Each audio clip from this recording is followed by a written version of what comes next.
Assalamualaikum warahmatullahi wabarakatuh. Perkenalkan, nama saya Dinda Gita Larasati dari Prodi Pendidikan Ilmu Pengetahuan Sosial, Fakultas Ilmu Sosial sebagai perwakilan dari mahasiswa PKM di MTSN 25 Jakarta. Assalamualaikum warahmatullahi wabarakatuh. Apa kabar?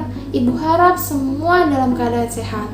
Pada masa pandemi seperti ini, kita harus tetap menjaga kesehatan dan selalu mengikuti protokol kesehatan pencegahan virus corona. Seperti selalu memakai masker, kemudian mencuci tangan, menjaga jarak, dan menghindari kerumunan. Nah, walaupun pembelajaran pada kali ini harus tetap berjalan secara daring atau online, Ibu harap kalian tetap semangat untuk mengikuti pembelajaran IPS pada hari ini. Baik, langsung saja kita mulai pertemuan pada kali ini. Setelah minggu lalu kita membahas dinamika penduduk benua Amerika dan dinamika penduduk benua Asia, pada hari ini kita akan mempelajari dinamika penduduk benua Eropa. Tujuan pembelajarannya yaitu yang pertama, kalian dapat menjelaskan dinamika penduduk benua Eropa seperti data jumlah penduduk, pertumbuhan penduduk, serta komposisi penduduk berdasarkan usia di benua Eropa. Yang kedua, menjelaskan indeks pembangunan manusia dari negara-negara di benua Eropa. Yang ketiga, menganalisis kondisi sosial dan ekonomi penduduk benua Eropa. Lanjut, perhatikan gambar berikut ini. Di gambar di sebelah kiri kalian tuh gambar apa sih? Nah, sebelumnya Ibu ingin menjelaskan bahwa kondisi alam di benua Eropa ini tidak seheterogen di benua Asia.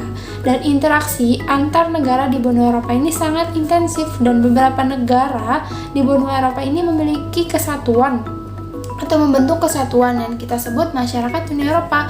Dan gambar ini adalah logo dari masyarakat Uni Eropa. Nah, masyarakat Uni Eropa ini memiliki mata uang bersama yaitu euro. Selanjutnya di gambar kedua. Nah, di sini Ibu ingin menjelaskan bahwa negara-negara di benua Eropa ini adalah negara-negara maju, dan berbagai teknologi dan penelitian dikembangkan di benua Eropa seperti di negara Inggris, Jerman, dan Prancis. Hal ini karena sumber daya manusia yang tinggi di benua Eropa. Lanjut, yang pertama kita akan membahas kondisi penduduk benua Eropa. Penduduk benua Eropa. Jadi, benua Eropa ini merupakan benua dengan penduduk terbanyak keempat di dunia. Menurut Worldometer, populasi penduduk di benua Eropa tahun 2019 mencapai 747,5 juta jiwa. Selanjutnya, kalian dapat melihat grafik komposisi penduduk benua Eropa berdasarkan usia. Nah, jumlah usia non-produktifnya itu sebanyak 33%. Artinya, penduduk usia non-produktif itu penduduk yang berumur di atas 65 tahun dan di bawah 15 tahun. Oleh karena itu, jumlah penduduk usia non-produktif di benua Eropa ini lebih banyak daripada benua lain. Kondisi seperti ini menyebabkan permasalahan ketenagakerjaan karena jumlah penduduk usia produktif yang lebih sedikit. Pertumbuhan penduduk benua Eropa. Jadi, benua Eropa ini memiliki tingkat kepadatan penduduk yang cukup tinggi, dan tingkat pertumbuhan benua Eropa tergolong cukup rendah, yaitu kurang dari 1%. Atau sekitar 0,2% per tahun. Nah, padahal untuk memenuhi kebutuhan sumber daya manusianya, populasi benua Eropa harus meningkat. Dan permasalahan ini dapat diselesaikan yaitu memberikan intensif atau uang bagi yang memiliki anak dan migrasi penduduk dari negara lain sebagai pekerja di negara-negara di benua Eropa. Selanjutnya, jumlah penduduk di benua Eropa tahun 2019. Nah, kita lihat di sini bahwa jumlah penduduk terbesarnya yaitu di Eropa bagian timur, sekitar 293,01 juta jiwa. Baik, kita lanjut ya. Yang kedua, Human Development Index atau Indeks Pembangunan Manusia yang kita singkat IPM. Nah, sebelumnya, pengertian dari Human Development Index atau Indeks Pembangunan Manusia adalah gabungan dari indikator angka harapan hidup sejak lahir, pendidikan, dan pendapatan per kapita sebuah negara. Nah, di negara-negara bagian benua Eropa ini memiliki indeks pembangunan yang sangat tinggi dan sedang. Negara-negara yang memiliki indeks pembangunan manusia cukup tinggi atau sangat tinggi yaitu Norwegia, Swiss, Jerman, Denmark, Belanda, Islandia, Swedia, dan Inggris. Sedangkan indeks pembangunan manusia yang tinggi yaitu Bosnia, Ukraina, Armenia, Herzegovina, Azerbaijan, Albania, Turki, dan Georgia. Dan indeks pembangunan manusia yang sedang yaitu Moldova. Yang ketiga, kondisi sosial ekonomi penduduk benua Eropa. Ras dan suku bangsa. Secara umum, penduduk benua Eropa termasuk ras Kaukasoid atau ras yang berkulit putih, dan suku bangsanya dapat dibedakan menjadi 5, suku bangsa Nordik, Alpina, Mediteran, Dinara, dan Silvia. Berikut suku bangsa berdasarkan ciri-cirinya sama negara yang biasa mereka tinggal. Nah, suku bangsa Nordik itu memiliki ciri-ciri bermata biru, berambut sangat pirang, dan biasanya menduduki di wilayah utara benua Eropa, yaitu Jerman, Belanda, Semenanjung Skandinavia. Kemudian suku bangsa Alpina memiliki ciri-ciri bermata coklat, berambut pirang. Biasanya menempati di wilayah tengah benua Eropa, yaitu Prancis, Swiss, dan Belgia. Suku bangsa Mediteran bermata kecoklatan, berambut hitam bergelombang, biasanya menempati wilayah Italia, Yunani, dan Spanyol. Suku bangsa Slavia bermata abu-abu atau biru dan rambut pirang keputih-putihan, biasanya menempati Bulgaria, Rusia, Slovakia, dan Yugoslavia. Kemudian suku bangsa Dinara yang memiliki rambut gelap, biasanya menempati negara Rumania. Kita next. Agama yang banyak dianut di benua Eropa yaitu Katolik Roma, Kristen Protestan, Kristen Ortodoks, Yahudi, dan Islam.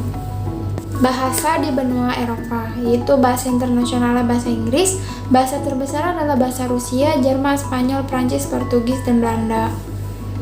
Kita next. Kegiatan perekonomian benua Eropa. Kegiatan perekonomian benua Eropa ini cukup beragam. Nah, Ibu ingin menjelaskan 2 diantaranya, yaitu kegiatan pertanian dan perikanan. Nah, kegiatan pertanian di benua Eropa ini dikembangkan oleh teknologi modern, sehingga produksi kentang, gandum, dan terigu di benua Eropa ini tertinggi di dunia. Kemudian perikanan juga dikembangkan di benua Eropa. Nah, Norwegia dan Islandia memiliki tingkat produksi perikanan laut tertinggi di dunia. Kita next. Budaya. Nah, Eropa ini memiliki ragam budaya mempengaruhi kebudayaan seluruh dunia. Misalnya seni, kemudian musik, arsitekturnya, sastranya, dan filsafat. Indonesia dijajah oleh bangsa Eropa, yaitu Portugis, Spanyol, Belanda, Prancis, dan Inggris, sehingga banyak kebudayaannya yang mempengaruhi kebudayaan Indonesia, seperti pendidikannya, kemudian pemerintahannya, musik, tarian, arsitektur, dan makanan. Nah, di slide ini kalian dapat lihat di gambar yang pertama adalah arsitektur Belanda di Jalan Braga, Bandung. Kemudian arsitektur lain yang dipengaruhi oleh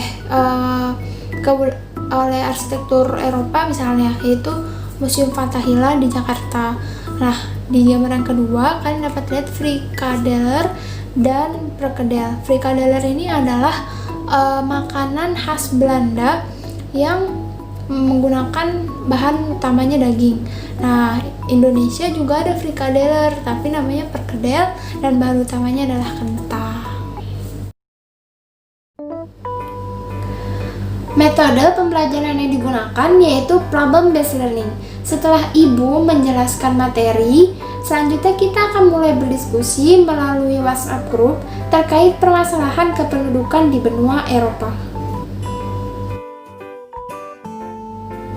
Media pembelajaran yang digunakan yaitu PowerPoint dan e-learning untuk mengakses soal. Setelah kita membahas materi dinamika penduduk benua Eropa, selanjutnya akan ada evaluasi sebagai penilaian harian melalui e-learning untuk mengetahui sejauh mana kalian memahami pengetahuan terkait materi yang sudah dijelaskan. Metode penilaian pada pertemuan kali ini yaitu dengan mengerjakan 20 soal pilihan ganda di e-learning, kemudian kalian isi dan hasilnya akan menjadi nilai kalian. Kesimpulan yang dapat diambil dalam pembelajaran hari ini yaitu dinamika penduduk benua Eropa memiliki tingkat pertumbuhan yang cukup rendah yaitu 0,2%. Kemudian kualitas penduduk sumber daya manusianya itu sangat tinggi sehingga banyak dari negara-negara di benua Eropa yang merupakan negara maju. Kemudian tidak semua budaya Barat atau budaya Eropa ini negatif. Kita dapat mengambil sisi positifnya yaitu dari kemajuan teknologi dan ilmu pengetahuan. Jika dirasa materi yang disampaikan ini cukup sedikit, kalian dapat mencari referensi lain melalui buku atau internet sehingga wawasan kalian lebih luas lagi. Terima kasih.